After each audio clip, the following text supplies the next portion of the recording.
Chapter 2. 14 years later, I was married, had a mortgage, and was thinking of voting Republican in the fall.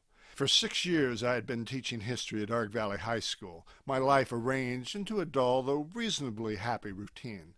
Then my marriage went to hell. Asking around for a good divorce attorney, a friend gave me a name. At the appointed hour, I was in a law office in downtown Wichita. There was nothing familiar about the man when he came down the hall to introduce himself. Once behind his desk, he started taking down the necessary information. Married 5 years, no kids. I was a teacher. She worked as a secretary for a group of architects, though that ended when she went back to Virginia. Virginia is her home? That's where I met her, I said. Then I added, no doubt fishing for approval as my confidence had been rocked in the past months with the marriage falling apart. I was doing research on the Civil War. Really, he said, for the first time sounding interested instead of merely professional. You writing a book? When I said I was, he was impressed. This was a reaction I was always getting from people, and for a few years this response gratified me, an ego-stroking people would freely give. It was a great icebreaker at parties when someone might introduce me as Teddy Thompson. He's writing a book on the Civil War. Oh, the ladies would say. Ah, the men would say, many of them invariably remarking, I always wanted to write. Well, I would say modestly, smiling at my shoes, before lifting my chin resolutely and remarking, it's a lot of hard work. This was always followed by the same questions, for which I never developed good answers. Is it published, or when can I read it? But the man across the desk did not ask the obvious questions, but asked two intelligent ones instead. Are you doing original research? Did you go to source material?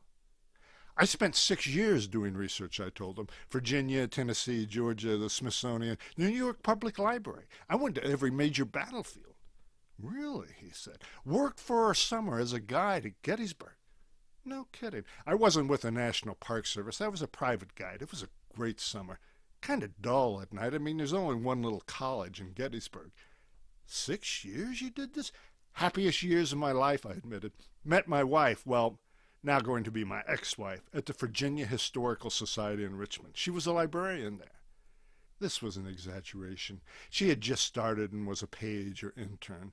It was true she would bring me boxes of old letters to look through, and for a week, without permission, brought me a file they had on Jefferson Davis. This made her feel like a secret agent and was a form of delicious rebellion. Later, I came to see rebellion played a part in our entire love life. It should be mentioned she was beautiful, blonde, and named Jenny. Those were the good days, I told him. Then what happened, he asked. There wasn't a quick answer to this.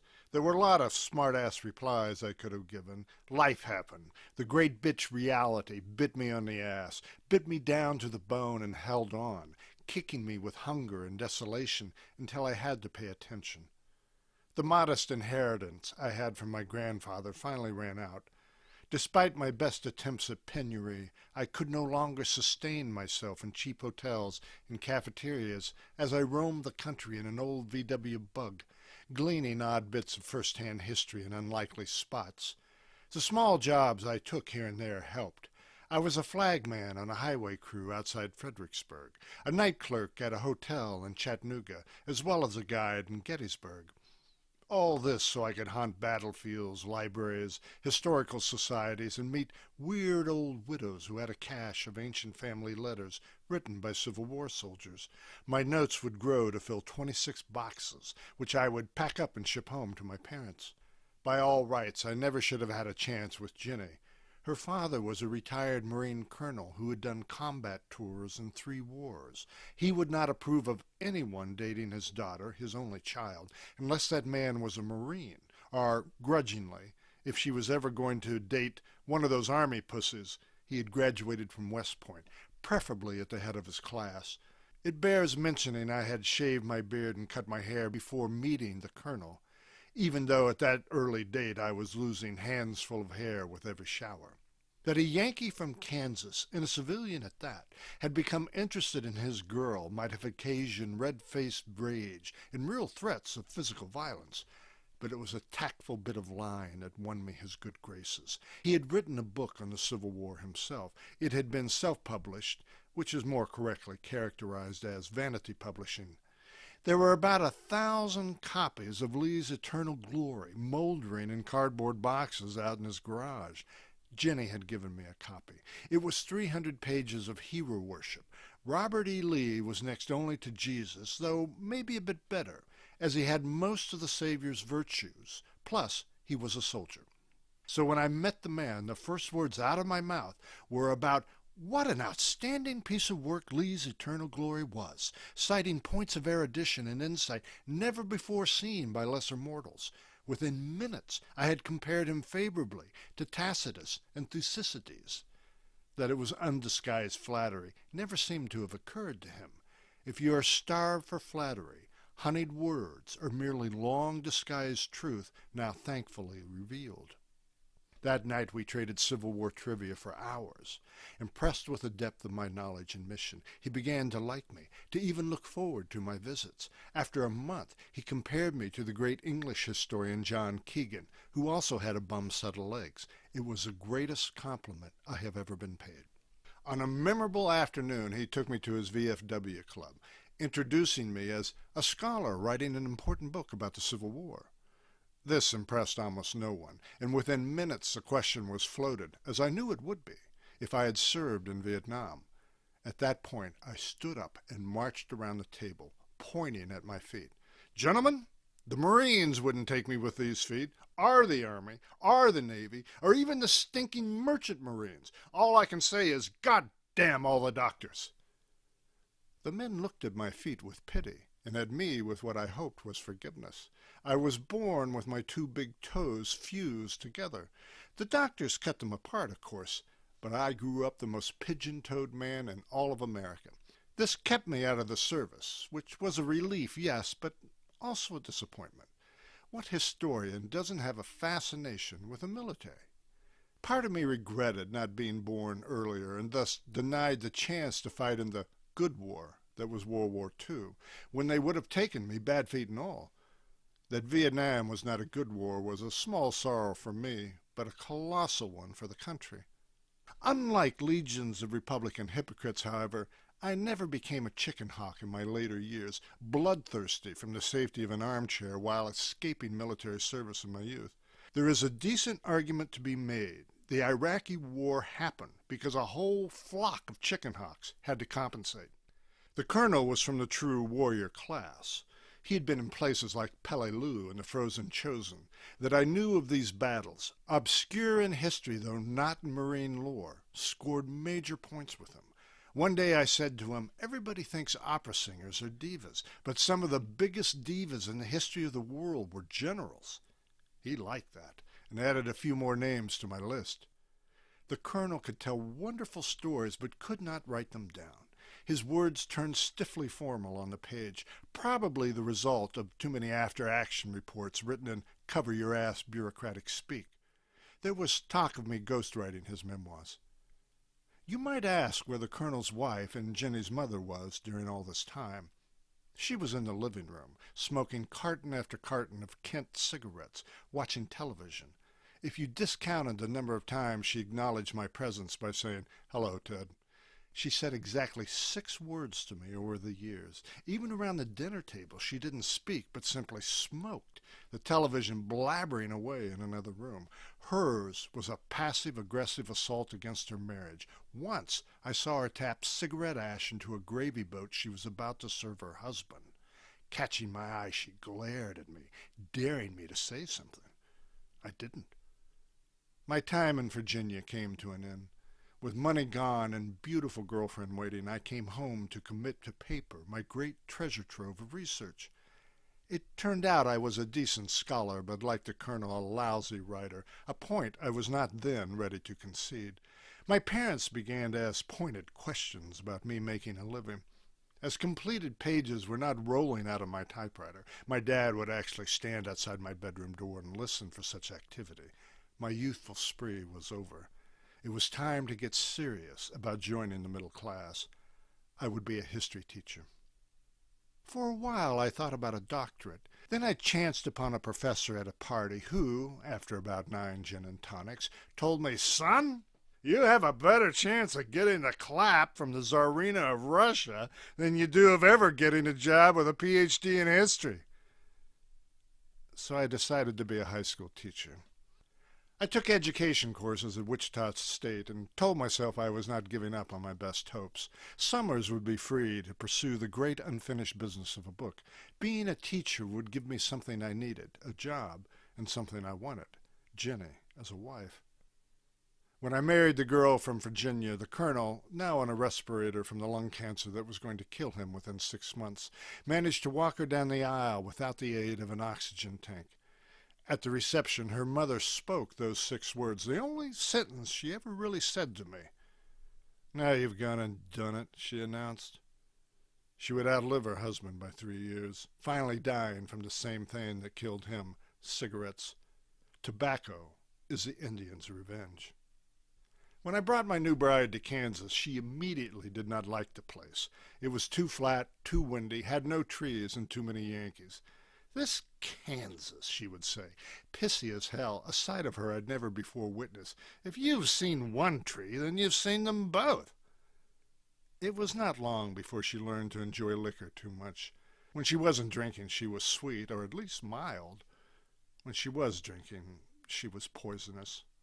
It later occurred to me I had brought her all the way out to the Midwest, where everything was foreign to her. Far too late I realized we should have left it at love letters and longing. Still, for a few years, we tried.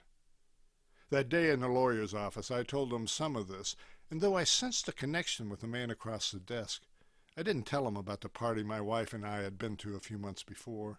Upon being introduced as a writer, she had, under the influence of too much scotch, announced quite loudly, "He's never going to write that goddamn book."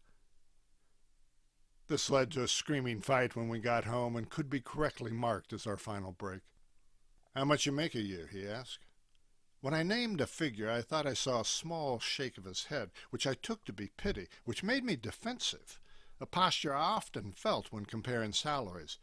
So it surprised me when he leaned back and said, "I always thought I'd be happier teaching high school than I would be practicing law." "You must be crazy," I told him. "I've been told that more than once," he remarked. Then he studied my face again, something I noticed he'd been doing for a few minutes, and squinted up his eyes. "I'm going to ask you a very odd question. Where were you the night Nixon resigned?"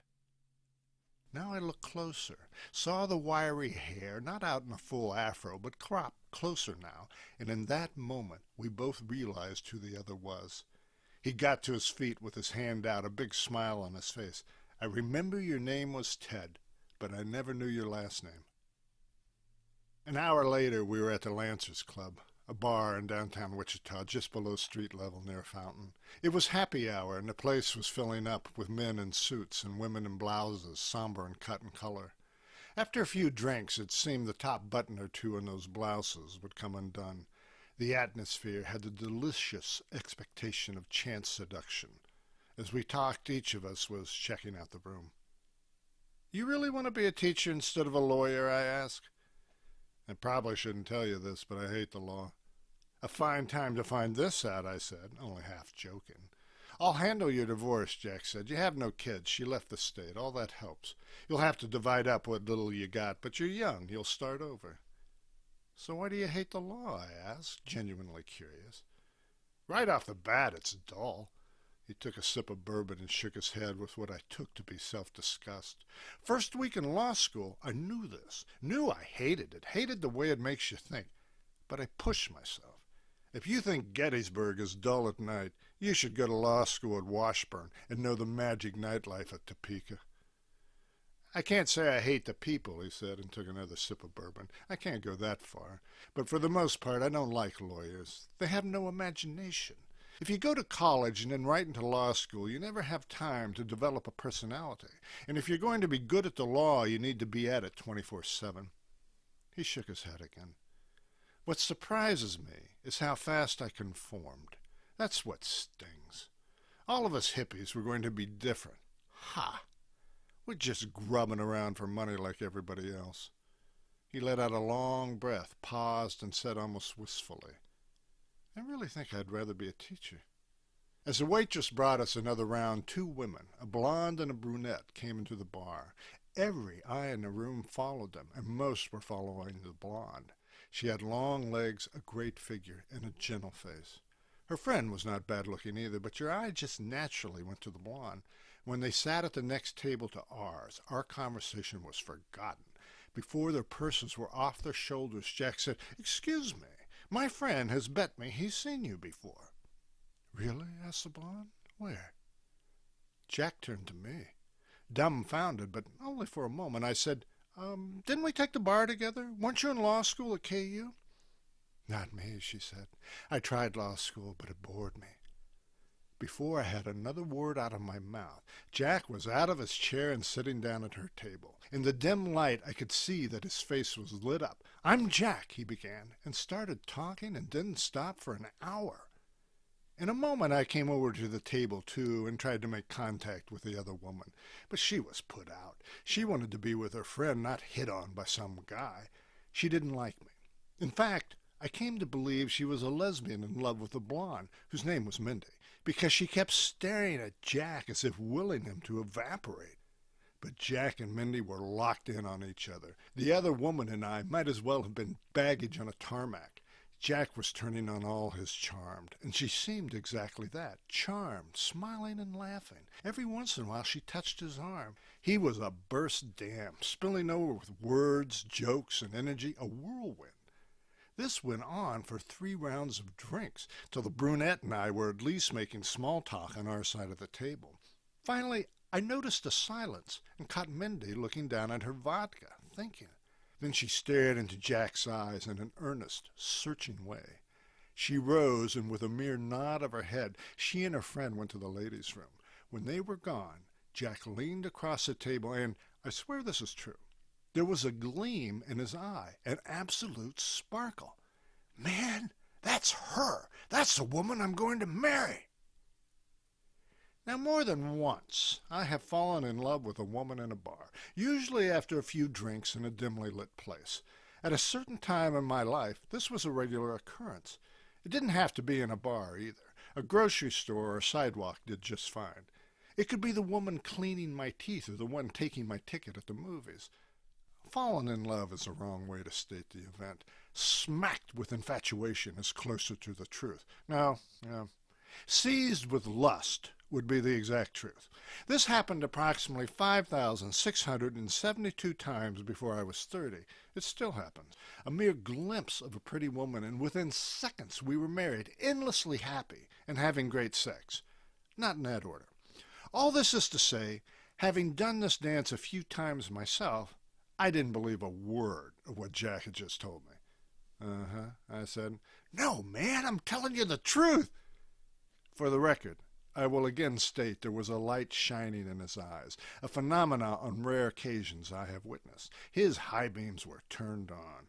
In a couple of minutes, the two women came back to the table, and Jack was on his feet, asking a one-word question. "Well?" Mindy nodded. A smile ripped across Jack's face as if he had just won the lottery. Then he smacked his forehead with his palm and said, "Oh, my God, I almost forgot. This is Tad Mindy." When I got to my feet, she took my extended hand and said, "I'm sorry to have ignored you all this time." And here she leaned in to whisper in my ear, "But your friend is so nice." Her voice was soft and breathy. It made the little hairs inside my ear stand up and tickle. The moment was erotic. Her voice and touch would stay a vivid memory. She wrinkled up her nose at me in a conspiratorial wink, let go of my hand, and turned to speak to her friend, which gave Jack the chance to grab my arm and pull me aside. "You must be my good luck charm," he said. "Every time I'm with you, I get a girl." He patted my shoulder. "Call me and we'll go over the divorce stuff." Then I heard her friend say, "Be careful." And Jack and Mindy were walking toward the door, which he opened, and they disappeared. Within seconds, the brunette said, "It's time for me to go, too." "I'll walk you to your car." "That's all right," she told me flatly. "I'll manage." A few minutes later, I was alone on the dark sidewalks of downtown Wichita. Lawyers get all the women, I thought. It was the second time I had been with Jack, and both times he walked away with the prettier girl. On this score, he was not a man to be trusted. Jack was to marry Mindy, marry her within 6 weeks of meeting her, and I never saw any man more in love with his wife. He practiced law for another 2 years and then, bored out of my mind, disgusted with myself beyond all measure, he gave up being an attorney. Instead of becoming a teacher right away, he and Mindy joined the Peace Corps and went to a small village in Indonesia. But that didn't last long. He told me how it happened. One day I'm out in the jungle, 110 degrees, trying to prime this water pump, which I knew nothing about, dodging mosquitoes the size of dogs. And I realized I was all the way on the other side of the world trying to cure ignorance. Then it hit me. There was plenty of ignorance back where I came from. That's when I knew the doodah suck had got me, man. Local legend had it there was a geomagnetic field around Wichita. No matter how far you traveled, the doodah suck would always pull you back to Kansas, there being no place like, well, you know. People were good here, and life was easy. Out here, the razor's edge is a yard wide, and you can lie down on it and take a nap. It was my feeling the school was lucky to have a teacher with Jack's unusual background. For a few years, the school felt the same. He was wildly popular with the kids, idealistic and energetic. Starting out as an English teacher, later made coach of the debate squad. They offered him the chance to teach a class in business law, but he turned them down flat. He wanted nothing to do with the law ever again. Over time, the pride in having a teacher like Jack faded. The administration came to see him, as they did any of us who couldn't stay between the lines, as a pain in the ass. As for me, I married a second time to a woman named Lynn. She ran the billing department for a hospital and brought 2 children, a girl and a boy, 8 and 7 at the time, both starved for the attention of a dad, into the marriage. It would be wrong to drag them into the mess that has become my life, so I will not mention them by name. But I will say I adored them both, still do, and consider it one of the best acts of my life to have been their father, adopted or otherwise. For the record, Jack and Mindy had a beautiful daughter.